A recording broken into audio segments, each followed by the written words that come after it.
ጤና ይስጥልን የተወደዳችሁ የቦርከና ሚዲያ ቤተሰቦቻችን የለተሰኞ ግንቦት 10 ቀን 2018 ዓ.ም የሰዓቱን ዜናዎች ይዘን ቀርበናል። አበይት ዜናዎችን እናስቀድማለን። የመከላከያ ሰራዊት በመሬት ክፍያና በጥቅማ ጥቅም ጥያቄ ሰልፍ የወጡ አካላትን አስጠነቀቀ። የቀድሞ አባላትን በሕግ እንደሚጠይቅም ገልጿል። የዕለቱ ዜናችን ቀዳሚ ጉዳይ አድርገነዋል። ፖሊስ በከባድ የሙስና ወንጀል እንደሚፈልጋቸው ይፈለጋሉ ማስታወቂያ ያወጣባቸው ወይዘሮ በረከት ወርቁ ወይንም በረከት ገበሬዋን ጨምሮ 4 ሰዎች ችሎት ላይ ሳይቀርቡ ቀሩ። ተከሳሾቹን በችሎት እንዲገኙ ለመጠባበቅ ተለዋጭ ቀጠሮ ተሰጥቷል። ተጨማሪ መረጃዎችን ይዘናል። የአካባቢ ምርጫ በወቅቱ አለመካሄዱ ለመልካም አስተዳደር መጓደል ምክንያት መሆኑ ተገለጸ። የሕግ ማዕቀፍ እንዲበጅለትም ጥሪ ቀርቧል። የዜናችን አካል ነው። በኢትዮጵያ የፍች መጠን እየጨመረ መምጣቱ ተገለጸ። የሴቶችና ማህበራዊ ጉዳይ ሚኒስቴር በኢትዮጵያ የትዳር ፍቺ በየጊዜው እየበዛ በመሆኑ ክልሎችን፣ የሃይማኖትና ሌሎች ተቋማትን በማጠናከር መንስኤውን እየተከታተለ መሆኑንና ጉዳዩን ጥልቅ ጥናት እንደሚያስፈልግ አስታውቋል። በዝርዝር እናደርሳችኋለን። ዜናዎቻችንን በዝርዝር እናቀርባለን። በቅድሚያም የመከላከያ ሰራዊት በመሬት ክፍያና በጥቅማ ጥቅም ጥያቄ ሰልፍ የወጡ አካላትን አስጠነቀቀ።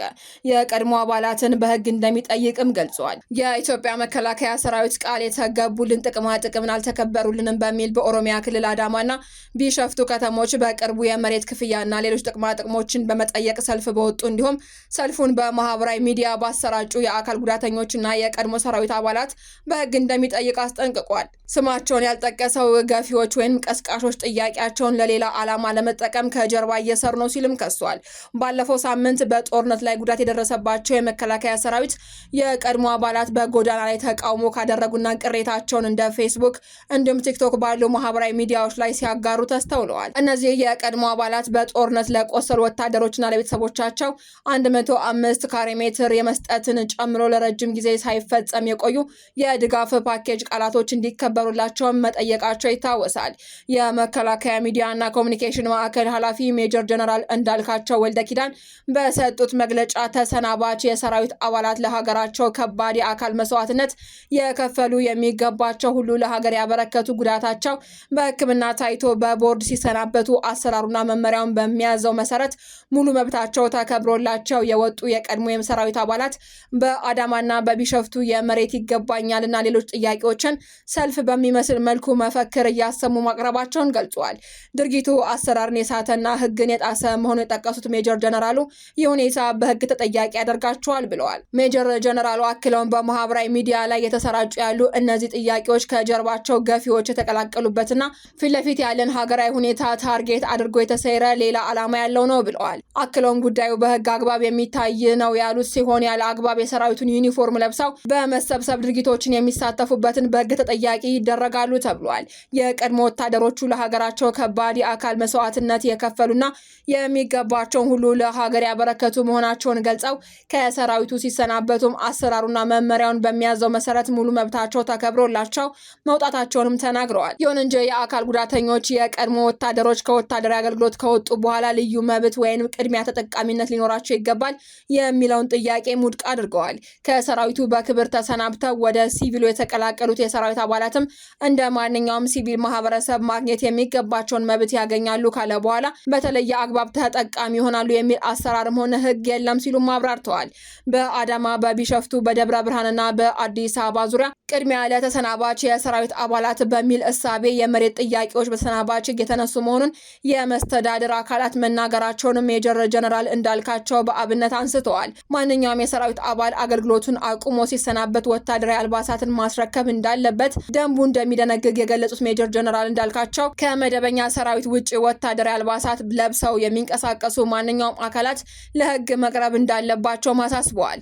የሰራዊቱ ደጋፊዎችና የማህበራዊ ሚዲያ እንቀሳቃሾችም ከሰራዊቱ ጎን ሆነው በማህበራዊ ሚዲያ ጥንካሬውን፣ ጀግንነቱ፣ የተልዕኮ አፈጻጸሙን የሚዘግቡ የክብር አባላትና ሌሎች ባለውለታዎችን መልካም ስራዎች እንደተጠበቀ የሚቀጥል መሆኑን የገለጹት ሜጀር ጀነራሉ ማንኛውም የሰራዊት አባላትም ሆነ ሲቪል ወታደራዊ አልባሳት ለብሶ በማህበራዊ ሚዲያ ፍላጎቱን የሚያንጸባርቅ መደበኛ ሰራዊትም ሆነ ሌላ አካል በሕግ እንደሚጠየቅና ክትትል እንደሚደረግበትም አስጠንቅቀዋል። ፖሊስ በከባድ የሙስና ወንጀል እንደሚፈልጋቸው ይፈለጋሉ ማስታወቂያ ያወጣባቸው ወይዘሮ በረከት ወርቁ በረከት ገበሬዋን ጨምሮ 4 ሰዎች ችሎት ላይ ሳይቀርቡ ቀሩ። ተከሳሾቹ በችሎት እንዲገኙ ለመጠባበቅም ተለዋጭ ቀጠሮ ተሰጥቷል። የፌዴራል ከፍተኛ ፍርድ ቤት የልደታ ምድብ 3ኛ የሙስና ጉዳዮች ወንጀል ችሎት በገበያ ላይ የነዳጅ እጥረት እንዲከሰት አድርገዋል የተባሉት የኢትዮጵያ ኤነርጂና ባለስልጣን ምክትል ዋና ዳይሬክተርን የኢትዮጵያ ነዳጅና ኤነርጂ ባለስልጣን ምክትል ዋና ዳይሬክተርና የኢትዮጵያ ነዳጅ አቅራቢ ድርጅት ዋና ዳይሬክተርን ጨምሮ የከባድ ሙስና ወንጀል ክስ የተመሰረተባቸው 13 ግለሰቦች ላይ የቀረበባቸውን ክስ መቃወሚያ ለመስማትና በመዝገቡ ከ6 እስከ 10 ተከሳሾችን መቅረብ ለመጠባበቅ ለዛሬ ግንቦት 10 ቀን 2018 ዓ.ም ቀን ቀጠሮ ሰጥቶ ነበር። የፌዴራል ከፍተኛ ፍርድ ቤት የልደታ ምድብ 3ኛ የሙስና ጉዳዮች ወንጀል ችሎት የቀረበው ይህ የክስ መዝገብ ተከሳሾቹ ስልጣናቸውን አላግባብ በመጠቀም በሀገር አቀፍ የነዳጅ አቅርቦትና ስርጭት ላይ ከፍተኛ ችግር ማድረሳቸውን ያመላክታል። ተጠርጣሪዎቹ ከመመሪያ ውጭ የነዳጅ ግዥና አከፋፋይነት ፈቃድ በመስጠት በመቶ ሺዎች የሚቆጠር ሊትር ናፍጣ በኮንትሮባንድ እንዲሸጥ በማመቻቸትና ከጅቡቲ የሚመጣ ድጎማ የተደረገበትን ነዳጅ ከቁጥጥር ውጭ በማድረግ ተወንጅለዋል። በእነዚህ ህገወጥ ተግባራት ምክንያት በመንግስት ላይ በ10 ሚሊዮኖች የሚቆጠር የገንዘብ ጉዳት የደረሰ ሲሆን ከ1.9 ሚሊዮን ሊትር በላይ ነዳጅ ለታለመለት ዓላማ ሳይውል እንዲባክንና የነዳጅ እጥረት እንዲባባስ ማድረጋቸውን በክሱ ተዘርዝሯል። የፌዴራል አቃቤ ሕግ ግለሰቦቹ በዋና ወንጀል አድራጊነትና በልዩ ወንጀል አድራጊነት ስልጣንን ያላግባብ በመገልገልና የመንግስትን ስራ በማይመች አኳኋን በመምራት ወንጀል የከሰሳቸውን ክስ ችሎት መርምሮ የተከሳሾቹን የክስ መቃወሚያ ለመስማት ለዛሬ የቀጠረው ችሎት የተከሳሾች የክስ መቃወሚያን አድምጧል። ችሎቱ በክስ መዝገቡ ከ6 እስከ 10ኛ ተከሳሽ የሆኑትን አቶ ጌታቸው አሞኘ፣ ወይዘሮ በረከት ወርቁ፣ አቡሽ አየለና ይልቃል የኔ ሰው መቅረብን ለመጠባበቅ ለዛሬ ቀጠሮ ሰጥቶ የነበረ ቢሆንም ተከሳሾቹ ግን በችሎቱ ላይ ሳይገኙ ቀርተዋል። በተጠርጣሪዎቹ ላይ ፖሊስ በከባድ የሙስና ወንጀል እንደሚፈልጋቸው ማስታወቂያ ያወጣባቸው መሆኑን ይታወቃል። በቀጠሮ መሰረትም የተሰየሙት ችሎቱ የክስ መዝገቡ ላይ መቃወሚያ ያቀረቡ ተከሳሾችን በማድመጥ ብይን ለመስጠት እንዲሁም ከ6 እስከ 10ኛ ተከሳሾችን ፖሊስ ለችሎቱ እንዲያቀርብና ለመጠባበቅ ለሰኔ 1 ቀን 2018 ዓ.ም ተለዋጭ ቀጠሮ ሰጥቷል። ተከሳሾቹ በቀጠሮ መሰረት ለችሎት የማይቀርቡ ከሆነም ፖሊስ ያልቀረቡበትን ምክንያት እንዲገልጽ ፍርድ ቤቱ ትዕዛዝ ሰጥቷል። በሌላ በኩል ይፈለጋሉ ከተባሉት መካከል ወይዘሮ በረከት ወርቁ ወይንም በረከት ገበሬዋ ከሀገር ወጥተው አየርላንድ ሀገር እንደሚገኙ በማህበራዊ ሚዲያ ላይ በቪዲዮ እየገለጹ ይገኛሉ። የአካባቢ ምርጫ በወቅቱ አለመካሄዱ ለመልካም አስተዳደር መጓደል ምክንያት መሆኑ ተገለጸ። የህግ ማዕቀፍ እንዲበጅለትም ጥሪ ቀርቧል። በኢትዮጵያ የአካባቢ ወይንም የቀበሌና የወረዳ ምርጫ ወቅቱን ጠብቆ አለመካሄዱ በየደረጃው ላለው የመልካም አስተዳደር መጓደልና ለህዝብ ቅሬታዎች ዋነኛ መንስኤ የሆነ መምጣቱን የፖለቲካ ተንታኞችና የሲቪል ማህበራት ገልጸዋል። የአካባቢ አስተዳደሮችን ማጠናከር ለመልካም አስተዳደር ያለው ሚና በሚል ርዕስ የፓናል ውይይት የተካሄደ ሲሆን በዚህ መድረክ ላይ የተሳተፉ ባለሙያዎችና የሲቪል ማህበራት ተወካዮችም የአካባቢ ምርጫ ሳይካሄድ ረጅም ዓመታት መቆጠሩ በህዝቡና በመንግስት መካከል ያለውን ግንኙነት እያላላ መሆኑን አሳስበዋል።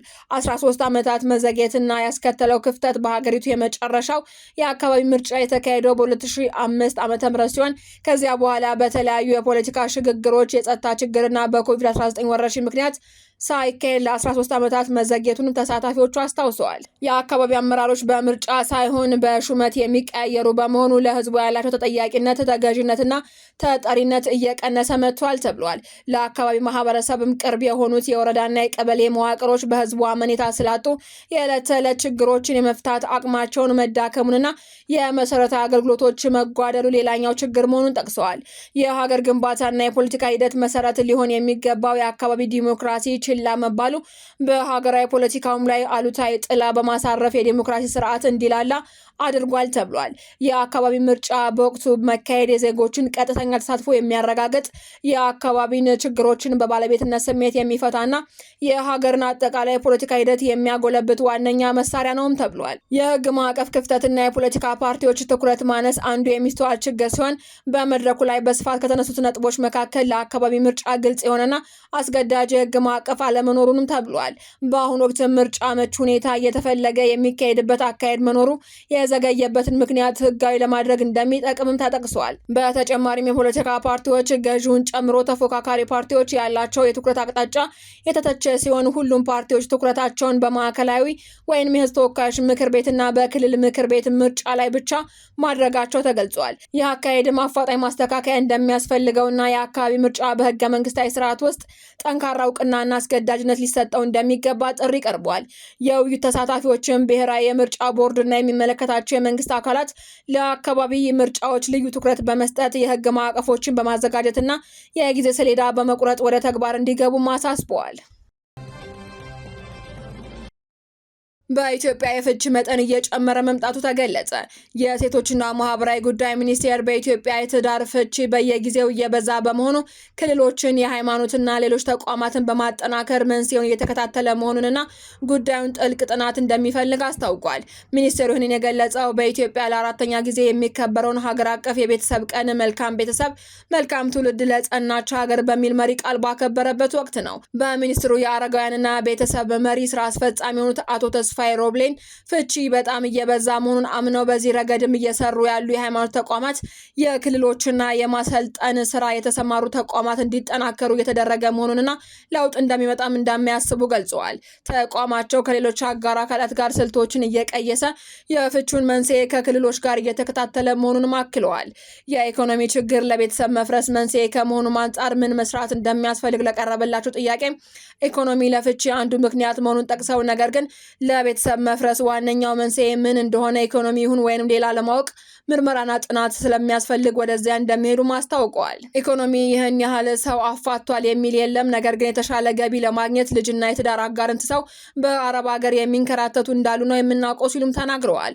በኑሮ ውድነት በየዕለቱ ለሚፈተን በአማራ ክልልና በተለያዩ አካባቢዎች በጦርነትና በግጭት ከቤተሰብ ጋር ተራርቆ ለሚገኝ ማህበረሰብ የቤተሰብ ቀንን ማክበር ምን ትርጉም እንደሚሰጥም ጥያቄ ለቀርቦላቸው በሰጡት ምላሽ የኑሮ ውድነቱ የኢትዮጵያ ብቻ ሳይሆን በአሁኑ ወቅት እየገጠመ ያሉ ዓለም አቀፋዊ ኩነቶች ውጤት መሆኑን ጠቅሰው የኑሮ ውድነት ያለው እውነታ ስራ ጠፍቶ ነው፣ እኛ የስራ ባህላችን ምን ይመስላል የሚል ጥያቄ አንስተው አልፈዋል። ከግጭቶች ጋር በተያያዘም ጦርነቱ ራሱ በውይይት መፈታት አይችልም ወይ የሚል ጥያቄ አዘል ምላሽ የሰጡት ስራ አስፈጻሚው ቤተሰብ መወያየት ቢችል በቤተሰብ ደረጃ ቤተሰብ ለሰላምና ለልማት ውጤታማ ስለሚሆን ነገሩ ከቤተሰብ እንደሚጀምር ተናግረዋል። በሌላ በኩል የጡረታ ደሞዝ ማነስ በተመለከተ አረጋውያን ለሚያነሱት ጥያቄ ምን እንደተሰራም ጠይቀናል።